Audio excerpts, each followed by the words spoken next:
Voilà, mes amis, me voici en direct du cœur de l'Afrique pour l'événement sportif le plus inattendu de l'année, le match de rugby qui oppose les Jungle Kings aux princes de la savane. C'est un véritable combat de titans que vont se livrer les animaux de la jungle. Actuellement, il fait encore frais, il est 6h19 du matin et le match va avoir lieu dans moins d'1 minute. La pelouse est encore vide, mais je vous rassure, les gradins sont pleins. Il y a juste quelques autruches qui distribuent des pop-corn et des fanions aux couleurs des deux équipes. À rayures jaunes et noires pour les princes et à rayures rouges et blanches pour les kings. Il n'y a pour l'instant que 4 girafes sur le terrain. Elles sont 2 de chaque côté et elles broutent la pelouse. Je crois qu'elles sont chargées de faire les poteaux. Et voici les joueurs qui entrent sur le terrain. Écoutez l'ovation du public. C'est formidable! Les girafes ont redressé leur cou. Elles forment 2 poteaux bien droits à présent. Attention, le coup d'envoi est donné. Le lion, capitaine des Jungle Kings et demi de mêlée, lance la première balle. Le 3/4 de son équipe, le guépard l'a rattrapé. Il court seul en direction des girafes. Mais le rhinocéros, pilier de l'équipe des princes, se jette sur lui et le plaque au sol. Oh, c'est incroyable! Le guépard a eu le temps de faire une passe à la gazelle qui se faufile entre l'équipe des princes et marque un essai superbe! Mais que se passe-t-il? Une terrible bagarre vient d'éclater entre les 2 piliers des 2 équipes. Un éléphant des Kings vient de s'asseoir sur la tête d'un rhinocéros des princes. C'est monstrueux! Il y a aussi 2 pique-bœufs qui martèlent la tête de l'autre rhinocéros. Quel carnage! Ah, voici les chimpanzés qui viennent à leur rescousse. Ils se pendent aux oreilles des éléphants en poussant des cris atroces et en balançant des noix de coco sur les autres joueurs. Monsieur, voilà l'arbitre, un vieux macaque, je vais tenter de l'interviewer. Bonjour, monsieur l'arbitre. Pouvez-vous expliquer aux auditeurs de Radio Charlie comment et pourquoi la bagarre a éclaté? Écoutez, c'est à chaque fois la même chose. Les rhinocéros disent aux éléphants « Ah, vous parlez d'une défense, c'est du gruyère cette défense. » Et puis ils leur disent aussi « Ta mère, elle t'a donné des défenses en gruyère. » Alors les éléphants, ils se vexent, parce qu'un éléphant, c'est très susceptible, et puis ça a une bonne mémoire, et à chaque fois, c'est la même histoire. Donc ils répondent aux rhinocéros « Restez fair-play, bande de carabosses. On vous fera des plaies et des bosses. » Et là, ils foncent. Vous savez, il n'y a qu'une loi ici, c'est la loi de la jungle. Ah, d'accord. Bon, eh bien, je crois que le match est bel et bien terminé. Allez, une bonne histoire pour oublier tout ça. Rendez-vous à la page 16 des voyages de Charlie numéro 6. Les aventures de Charlie. Charlie en Afrique. Charlie et Waf sont dans une réserve au Kenya. Charlie veut photographier des zèbres et des animaux sauvages. Et Waf est impatient de voir les énormes félins tachetés. Ils sont en train de monter leur tente lorsque tout à coup, une montgolfière apparaît dans le ciel et descend doucement jusqu'à eux. Blanche-Barbe saute de la nacelle et leur fait de grands signes. Oh, je ne savais pas qu'un safari pouvait être aussi excitant. Charlie s'est arrêté de planter les piquets de la tente. Bonjour Blanche-Barbe. Quel bon vent t'amène? Un mystère que je voudrais que tu perces. Mais laisse-moi te présenter Kikou, le gardien de la réserve. Kikou a sauté de la nacelle. Heureux de vous connaître. Voici Mungo, ma mangouste. Waf et Mongo s'observent avec curiosité. Kikou tente à Charlie une photo représentant un étrange cheval blanc. Regardez, c'est difficile à croire, mais c'est un zèbre. Tous les zèbres perdent leurs rayures et les guépards leurs taches.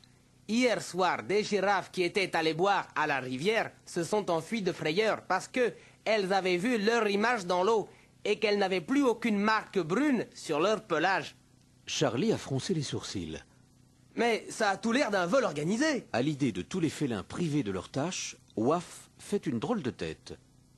Blanche-Barbe remonte dans la nacelle. Je vous laisse. À vous de jouer et bonne chance. Tandis que la montgolfière s'élève dans le ciel, Kikou monte dans sa jeep. Je dois aller faire ma ronde. On se retrouve ce soir. Muni de jumelles et d'un appareil photo, Charlie part avec Waf à la recherche d'indices. Il grimpe dans un arbre afin de découvrir l'étendue de la savane. Il se passe quelque chose de bizarre là-bas. Approchons-nous aussi près que possible sans être vus. Mais c'est Pois! Charlie prend rapidement quelques photos. Pois est en train de dépouiller les zèbres de leurs rayures sans qu'il semble ressentir quoi que ce soit. Le voleur met les bandes de pelage dans un grand sac tout en marmonnant. Pour les rayures de zèbre, c'est bon. Il me faut maintenant quelques taches de guépard. Oh, je suis sûr qu'elles paieront énormément au public. Quand j'en aurai suffisamment, je ferai des t-shirts et j'irai les vendre au marché le samedi. Et je gagnerai beaucoup d'argent. Charlie et Waf le suivent discrètement. Au sommet d'un rocher, un guépard surveille les alentours tandis que ses petits jouent à ses pieds. Pois s'arrête à quelques pas. Sort un pulvérisateur sur lequel on peut lire « Soporifique 10 » et on envoie un jet dans la direction des félins. Il attend quelques minutes. Bientôt on entend le ronflement des bêtes et Pois s'approche doucement. Il les dépouille de leurs taches, ne leur laissant qu'un pelage uniformément doré. Depuis sa cachette, Charlie l'a photographié tout au long de l'opération. Il plaisante. Dis donc, Waf, nous ferions bien de veiller à ne pas perdre nos rayures, nous aussi. Allons rejoindre Kikou et dresser notre plan d'action avec lui. Lorsqu'ils arrivent au camp, la nuit est tombée. Kikou va à la rencontre de Charlie. J'ai de mauvaises nouvelles. 20 girafes ont encore perdu leurs taches depuis hier, ainsi que 14 guépards et 6 léopards. 15 zèbres ont aussi perdu leurs rayures. C'est terrible, en effet, mais nous avons fait une découverte capitale. Nous savons qui est le voleur de taches et de rayures. C'est un sale individu qui s'appelle Pois. Il montre son appareil photo. Nous ramenons des preuves. Nous n'avons plus qu'à découvrir où il cache son butin. Mais Pois, guidé par la lueur du feu, s'est glissé dans la nuit et a tout entendu. Il asperge la tente de Charlie de soporifique 50. Dès qu'il aura rejoint sa tente, ce petit crétin s'endormira pour une semaine, hein, et j'aurai le temps de vendre ma collection de t-shirts. Mais Kikou a surpris Pois.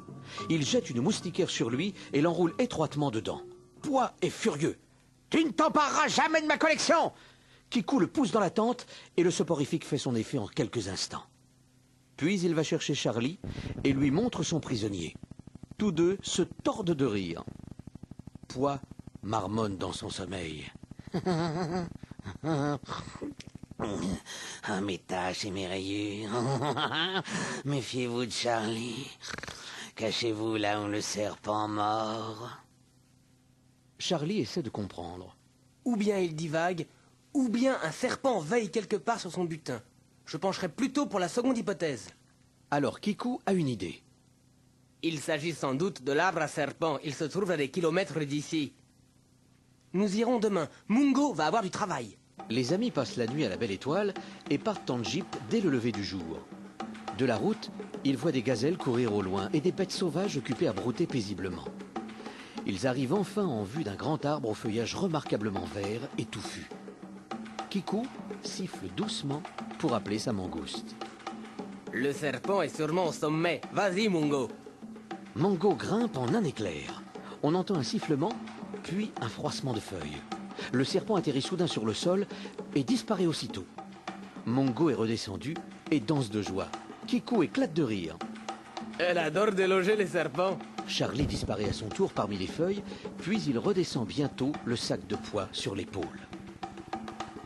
Avec Kikou, ils y découvrent toutes les taches et les rayures qui ont été volées aux bêtes. Kikou félicite Charlie, qui déclare « Il nous faut maintenant les rendre à leur propriétaire. Allons, en route !» Ils font le tour de la réserve en jeep, disposant çà et là des petits tas de rayures et de taches. De loin, ils observent les animaux qui s'approchent, reniflent les tas, puis les recollent sur leur pelage. Dès qu'ils ont retrouvé leur aspect normal, ils s'ébrouent joyeusement et partent au galop. Nos amis ne retournent au camp qu'au bout d'une semaine. À leur arrivée, Pois est tout juste en train de se réveiller. Charlie secoue le sac vide sous son nez et plaisante. Tu ferais mieux de partir avant que quelqu'un n'essaye de te voler tes rayures noires et jaunes. Libéré, Pois gronde comme un lion en colère, puis part sans demander son reste. Kikou et Charlie éclatent de rire, tandis que Waf et sa nouvelle copine Mango se roulent joyeusement dans l'herbe. Radio Charlie, c'est jour et nuit. Radio Charlie, c'est pour la vie.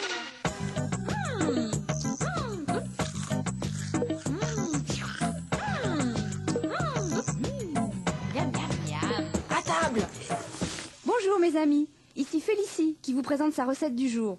Enfin, qui devait vous présenter, parce que j'avais rendez-vous avec le plus grand chef cuisinier de la Chine, Lin Dangdong. Mais il n'est pas là. Il n'y a absolument personne. Qu'une cassette audio. Une cassette audio. On va l'écouter. Ma chère Félicie, c'est moi le maître cuisinier Lin Dangdong qui te parle. Ne déchaîne pas les vagues de ta colère contre moi. Mais c'est bien malgré moi que je ne peux partager la joie d'un bon gueuleton avec toi. Le grand oiseau de fer qui vole au-dessus des mers n'a pas voulu de moi, et pour cause, le billet était trop cher. Mais voici tout de même une recette comme je les aime et que je tiens de mon vénéré maître cuisinier, ma grand-mère. Bon, eh bien c'est toujours ça. Allez, tous à vos casseroles. Le titre de la recette, c'est « œufs de 100 ans ». Prends autant d'œufs qu'il y a de mois dans l'année ou d'heures dans une demi-journée. Ça doit être 12. Mets sur le feu des pierres à chaud pour purifier leur âme et surtout les faire fondre. Eh bien, elle va être belle, ma cuisine. Quand la chaux est aussi vive que l'eau du torrent qui court dans la montagne, plonge tes œufs dedans et attends. Ah d'accord, c'est comme les œufs à la coque. 3 minutes. Veille sur tes œufs aussi patiemment que la poule pendant 3 lunes. Tu peux en profiter pour méditer si tu as le temps. Ça donne du goût. Hein? Quoi? Mais 3 lunes, c'est 3 mois? Quand le temps de la révélation est arrivé, on peut se mettre à table. Pour être sûr que ta recette est réussie avant de la servir à tes invités, tu dois t'assurer de 2 choses qui ne trompent jamais. Quoi donc? Le blanc de l'œuf doit avoir pris la couleur de la terre et du bois. C'est-à-dire marron? Et le jaune doit avoir pris la couleur des jeunes pousses de bambou et de la mousse des sous-bois. Ah, ça veut dire vert cacanois. Ce plat est d'une très grande finesse, ne le sert qu'à des amis très chers. Et pourquoi pas avec une bonne soupe aux ailerons de requin? Bon appétit! Ah oui, c'est ça, bon appétit. Merci Ling Dang Dong. Merci à vous mes amis d'avoir suivi cette recette jusqu'au bout avec moi, mais moi je me sens pas très bien, alors je vais aller faire une petite sieste, hein. Juste le temps d'une histoire. Pour la suivre, ouvrez les voyages de Charlie numéro 7 à la page 16. À tout de suite. Les aventures de Charlie. Charlie en Chine. En entendant la sonnette de la bicyclette de Blanche-Barbe, Charlie et Waf se précipitent pour lui ouvrir la porte. Il tient un plateau chargé de nombreux petits paquets. « Salut les amis! Je vous apporte du canard laqué. C'est une délicieuse spécialité de Pékin. » Tandis qu'ils se régalent tous les trois, Blanche-Barbe raconte. D'étranges messages émanent du célèbre mur de l'écho. Ils disent à peu près lanterne ci, lanterne là, bientôt elles ne seront plus là. Demain, c'est la fête des lanternes, et les Pékinois ont peur de ne pas pouvoir la célébrer comme d'habitude. Je t'en prie, Charlie, pars immédiatement et vois ce que tu peux faire. Avec plaisir. Ce canard laqué m'a donné très envie de connaître la Chine. Charlie donne un coup de sa canne magique et se retrouve avec Waf au pied du mur de l'écho, à Pékin. Tous deux collent l'oreille à la paroi et entendent « Pas de festival des lanternes demain. » Mais l'écho leur apporte aussi un gémissement. Oh non.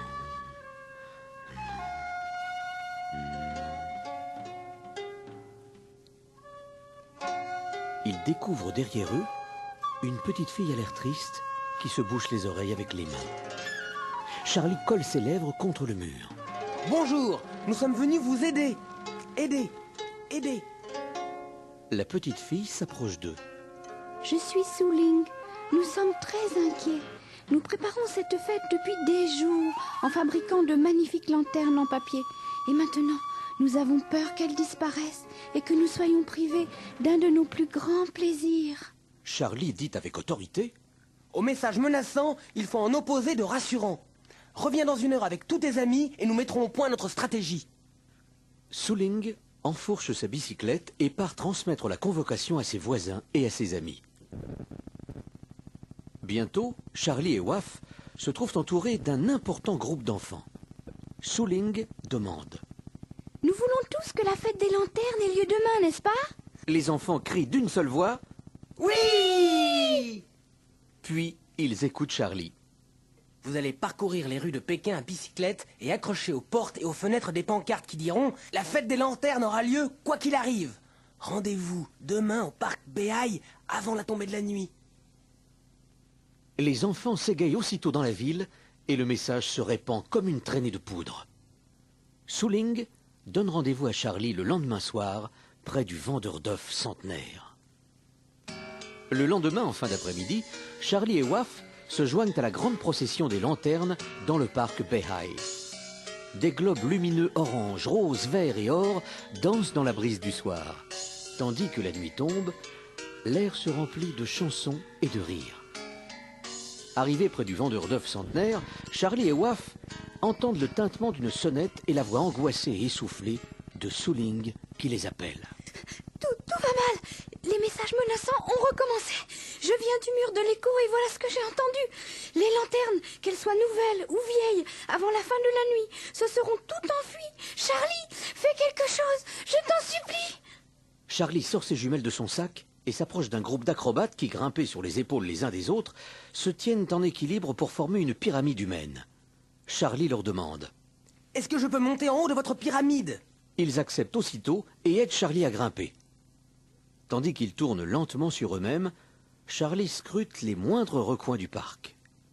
Tout à coup, il braque ses jumelles sur un mur composé de 9 magnifiques dragons et aperçoit des rayures jaunes et noires. C'est Pois! Allons-y vite! Il saute à bas de la pyramide, enfourche la bicyclette de Suling et pédale à toute vitesse dans la direction des dragons. Dissimulé derrière le mur, Pois contemple un panneau électrique en se grattant la tête. Voyons, quel est l'interrupteur général? Ah, celui-là. Il le met aussitôt en position arrêt et toutes les lumières s'éteignent dans le parc. Puis il se glisse le long du mur tel une anguille et Charlie et Waf le prennent en chasse. Pois est arrivé au bord du lac qui occupe le centre du parc. Il saute dans la seule embarcation amarrée au ponton et ricane. Ah, Charlie, tu ne réussiras pas à me mettre cette affaire sur le dos. Les messages du mur de l'écho me disculperont. Et il se met à ramer de toutes ses forces. Charlie se penche vers Waf et lui dit à l'oreille. Suis-le et arrange-toi pour l'attirer dans le labyrinthe. Avec un jappement joyeux, Waf plonge dans le lac et nage dans le sillage de Pois. Pois et Waf abordent l'autre rive en même temps. Le chien se met à sauter et à tourner autour de Pois, le poussant adroitement vers le labyrinthe. Avant qu'il ait pu s'en rendre compte, Pois se retrouve perdu dans un jardin où de multiples ponts enjambent des pièces d'eau et où des chemins partent dans toutes les directions. Guidé par Waf, Charlie surgit devant lui au détour d'un chemin. Te voilà condamné à errer longtemps ici, à moins que tu n'acceptes de nous suivre. Pois grommelle. N'y compte pas. Et il se précipite vers ce qu'il prend pour une sortie. Mais il s'écrase le nez contre un mur où une arche couverte de roses est peinte en trompe-l'œil. Tandis qu'il se relève encore étourdi, Charlie se moque de lui, puis ordonne « Explique-toi maintenant !» Pois est piteux. Je voulais profiter de l'obscurité pour voler toutes les lanternes. Je comptais les vendre dans le monde entier. Et les messages émanant du mur de l'écho? J'ai enlevé une brique au sommet du mur et j'ai installé à la place un magnétophone qui diffuse une série de messages enregistrés sur une cassette. À cet instant, un splendide feu d'artifice éclaire le parc et Pois en profite pour disparaître dans le labyrinthe qui renvoie l'écho de ses ricanements. Sans plus se préoccuper de lui, Charlie et Waf retournent vers le mur des dragons. Arrivé devant le panneau électrique, Charlie inverse la position de l'interrupteur et le parc s'illumine à nouveau. La fête reprend ses droits. Charlie retrouve Suling et la légende du mystérieux voleur de lanternes, perdu à tout jamais dans le labyrinthe, se répand dans la foule. Tout est bien qui finit bien, moi je vous dis à demain. J'ai pas dit le mot de la fin, je vous laisse car j'ai un peu faim. Où est Charlie? Où est Charlie? Je vais ici sur Radio Charlie, pour cette fois-ci c'est fini. Allez, les dents et au lit. Hasta luego, je vous dis. Où est Charlie? Où est Charlie? Dans la tête à plein d'images, des baskets pleines de voyages, alors suis-nous, ça sera chouette, rendez-vous prochaine cassette. Où est Charlie?